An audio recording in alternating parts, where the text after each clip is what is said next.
Welcome to episode 70 of Burnout Solutions, 3 ways to overcome your natural human brain.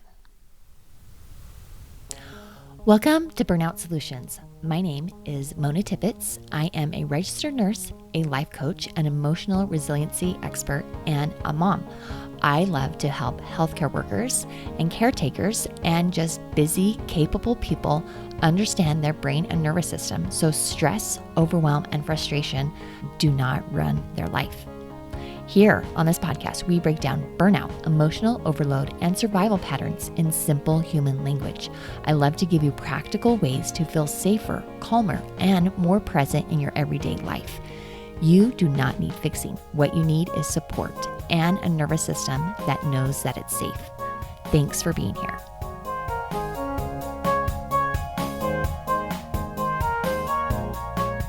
Hello and welcome back, friends. Our summer is coming to a close here at my house. I cannot believe how fast it's gone. I swear every year it goes faster.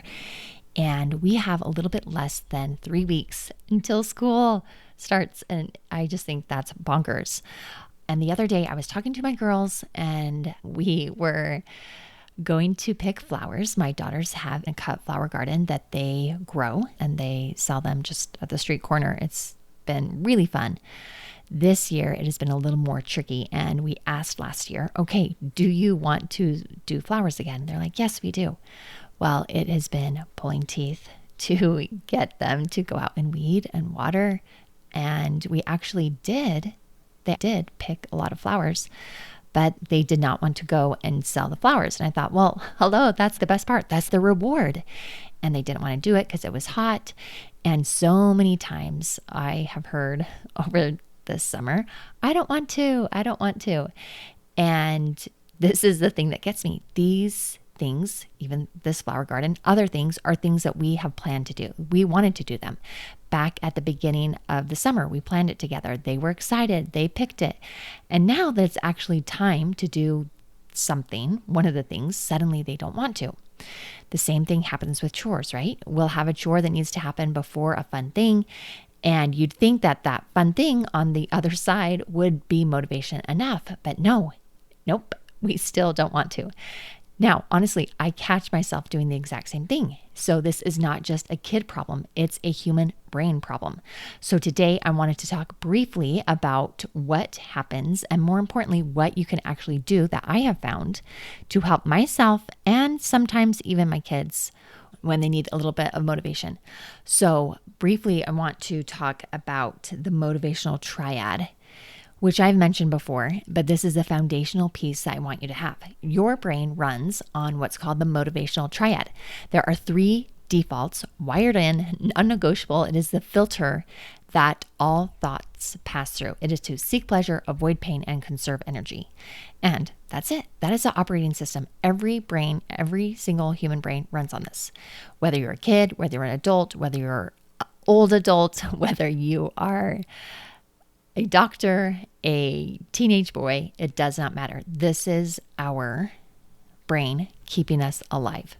So when your kid or your coworker or your neighbor or your spouse says, I don't want to, and when you say it to yourself, maybe when it comes to your workout or the hard conversation or the project you've been putting off, that again is not a character flaw. It's not defiance. It is not laziness, but that is the motivational triad doing exactly what it is built to do. It wants to avoid pain. It wants to conserve the energy. And honestly, why would the brain choose differently unless something makes the other option feel better in the moment? The other thing that I have noticed is that the motivational triad applies to the current self. We are very good at assigning things for our future self because our future self won't have a problem doing that. But once our future self becomes our current self, then we have the motivational triad again.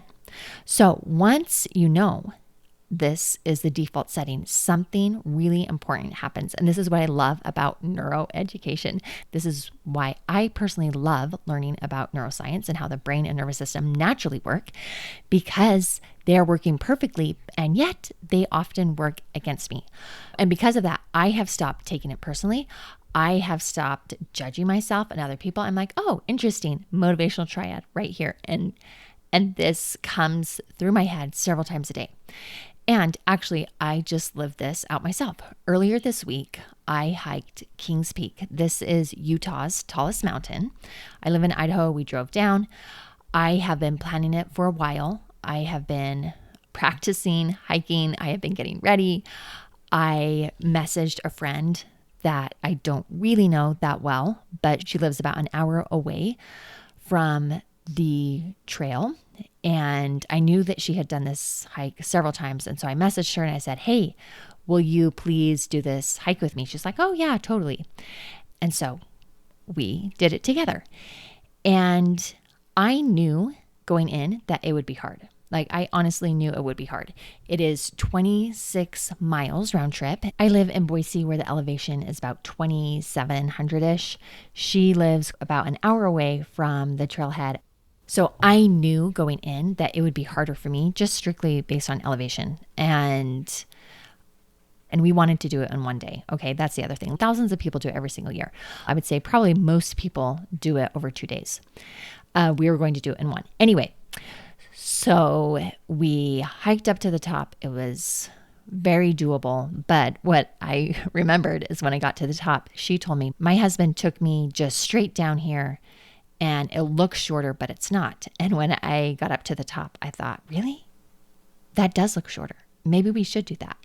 And I was scanning over the valley, looking at the trail, trying to find the shortest route to get down, because once I was up there, my feet were hurting, and we still had all the way back to go. So I thought, okay, that is my motivational triad, trying to find the easiest way down. So let's just think about that for a second. I trained for this hike. I absolutely wanted to do it. I knew it would be difficult. And yet, as I was standing at the summit and then it was time to go down, my brain immediately started to scan for a path of least resistance. And that is not me being weak-willed. That is the motivational triad live in action and my sore feet talking, right? Even somebody like me, who is a very highly motivated person, I think, who was prepared, and I was choosing to do this, and yet I was still looking for the shortcut. So I wanted to avoid the pain of the hard route. I wanted to conserve the energy of extra steps. And it doesn't turn off just when and because we reached a goal. So let's go a little bit deeper, because there's a specific brain network behind all of this. It's called the valuation system. It's part of your brain where you identify your options and you calculate the likely reward for each one, and then you make a choice. But here's the catch. Close to home rewards light up the system fast. Instant gratification, things that are within our reach, really do light up, they see on brain scans, light up those parts of the brain. But when a reward is distant, when it's vague, when it's something like being healthier in 10 years or finishing a hike in 13 more miles, or being a more patient parent, or somebody who wants to keep a room clean because it builds character, or somebody who wants to make a career change or a career goal, when it comes to things like that, our brain just kind of shrugs and it struggles to see the payoff. And so that is when our motivation falters. That is when immediate gratification and goals within reach seem a lot more appealing. I've talked about this before. When I was a health coach, it's very easy to plan out what you're going to eat the next day. But when it comes to it, it is hard. And this is literally why donuts win over our health goals and our planned meals and things that we want. It is why we can binge a show instead of doing the things that we actually said matter to us. Future you basically gets treated like a stranger because our brain doesn't know future you very well yet. And those goals seem so distant and unattainable, because why would future you choose that when this goal that is right here in front of our face seems a lot better?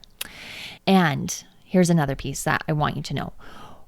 for all of those who are running on empty, who are burned out, who are suffering from chronic stress, stress changes how this valuation system functions. It skews us even further down to the close, easy, immediate option and further away from the long-term one. So on your most depleted, stressed out days, don't be surprised if willpower alone just doesn't cut it. That, again, is not you failing. That is your biology and that stress literally changing the brain chemistry in that moment. And this is why I think it's super fascinating. So how can we overcome that? And how can we align our decisions with our goals and make them a little bit easier for our brain to choose? I have thought of 3 reframes that can help. So the first one is make the reward closer. Because remember, if the brain doesn't respond well to distant, vague rewards, the fix isn't more willpower, because that's not a thing. Willpower is just a figment of your imagination. The fix is making the reward closer, more attainable, more vivid. And a tool for this is called if-then planning. So what you do is you compare to where you are to where you want to be, and you bridge the gap with a concrete clue. Something like, if it's after dinner, then we do 10 minutes of cleanup together. If it's 9:30 and we are both together, then we will go on our walk together. If it isn't raining in the morning, then I will bike to work instead of driving. If I have eaten my daily vegetable goal for the day, then I will have dessert. Things like that. It takes the decision out of the moment because the moment is exactly where the motivational triad is going to win. So you've already decided ahead of time the if and the then. The other piece that we can do is reframing the choice itself. Instead of leading with the future payoff, lead with something that's rewarding right now. This can be tricky, but it does work. So, for example, eating, not just if this food is good for you, but this food actually tastes really good. So you think about the texture, the taste, the temperatures, and you enjoy it in the moment. When it comes to chores around the house during the summer, let's see how we can get this done together before the timer goes off. Let's see how we can make it fun, gamify it, things like that. What we're trying to do is putting the near-term reward where the brain can actually see it. And those are just a few ways of doing that so the brain can actually believe it. Okay, reframe number 2 is to borrow the power of connection. And here's a piece that I think is most useful for those of us who are parents or who are trying to motivate a team or even just trying to motivate ourselves to do something that seems a little out of reach. Social rewards to the brain are almost as powerful as the reward itself. Isn't that interesting? We love connection. We are social creatures. So doing a hard thing together or being seen by somebody who will appreciate what you did. Think of all those caregivers, teachers, healthcare workers. We take care of our patients because people appreciate it. That in and of itself activates a reward system that shifts the whole value calculation. When people around us care about something, our brains are wired to start valuing it more too. Isn't that fascinating? So at my house, this actually explains a lot. A chore that's assigned solo with the kid off out in the garden, weeding by herself, doing it alone, gets a lot more, but I don't want to, than the same chore where we all are going out and we're doing it side by side. We're listening to music. We got sucked into this audiobook when we were traveling, and I got the big speaker and we were out there weeding and in the garden and listening to this audiobook. And we were spending time together and it made the time go faster, right? It's social connection. It's not really about changing the task. It's more about the social reward. Get it added into the calculation. And I did this on purpose with Kings Peak also. When I picked who I was going to hike with, I specifically chose somebody who I knew. I mean, I didn't know this friend very well. We actually met in Mexico really randomly, but she lives close to where my husband's parents lived. I knew that she was a good conversationalist, and I knew that she would talk to me the whole way and keep me going. It was not random that I choose her. I knew that the miles would get hard, and I knew that I needed a voice next to me the entire climb that would keep me going.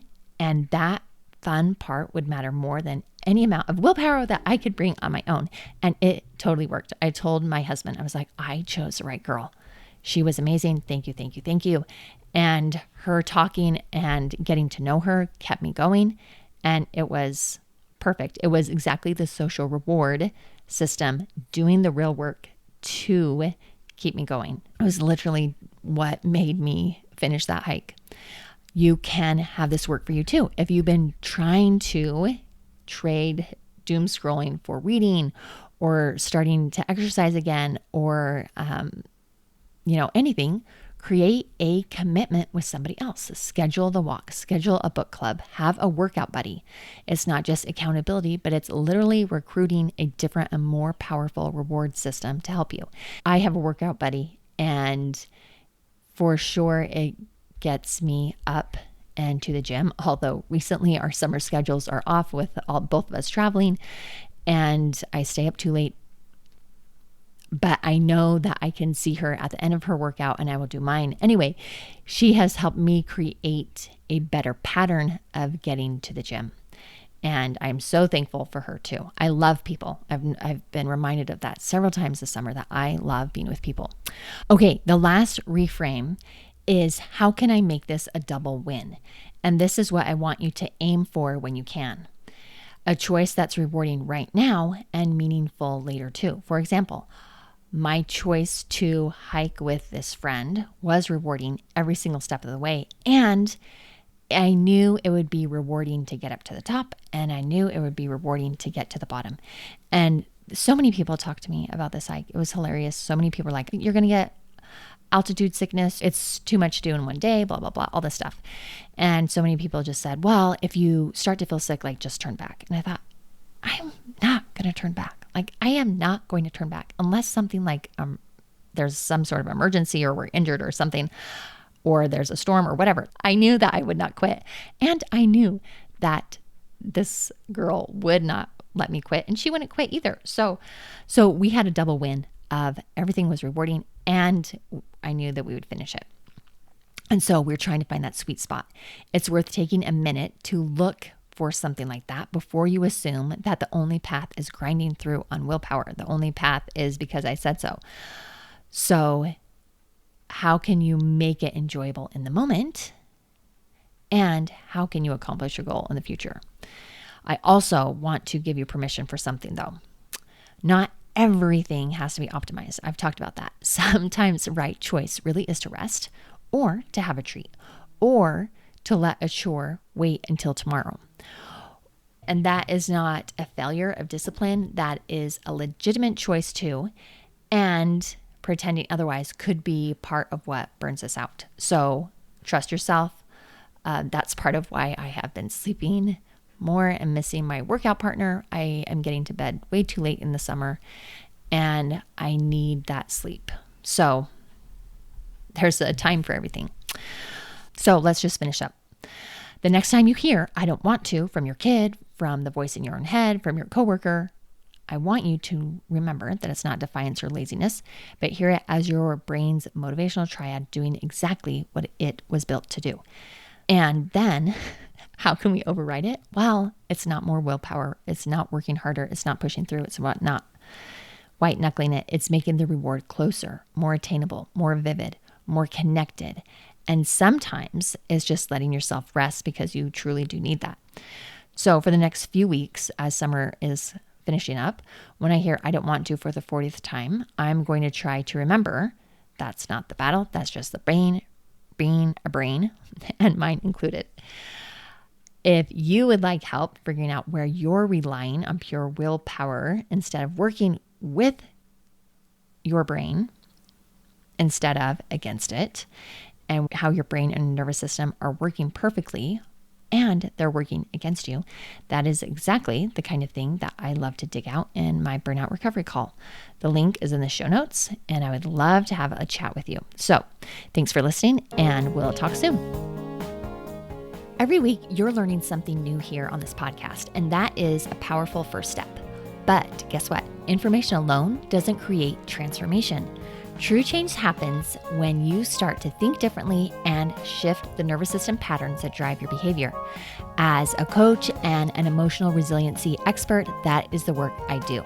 I love to walk alongside you, whether it's one-on-one, in a small group that you choose, or with your workplace team. I can help you retrain your brain and nervous system so that stress no longer runs the show. You'll find ways to connect with me in the show notes. Let's do this work together.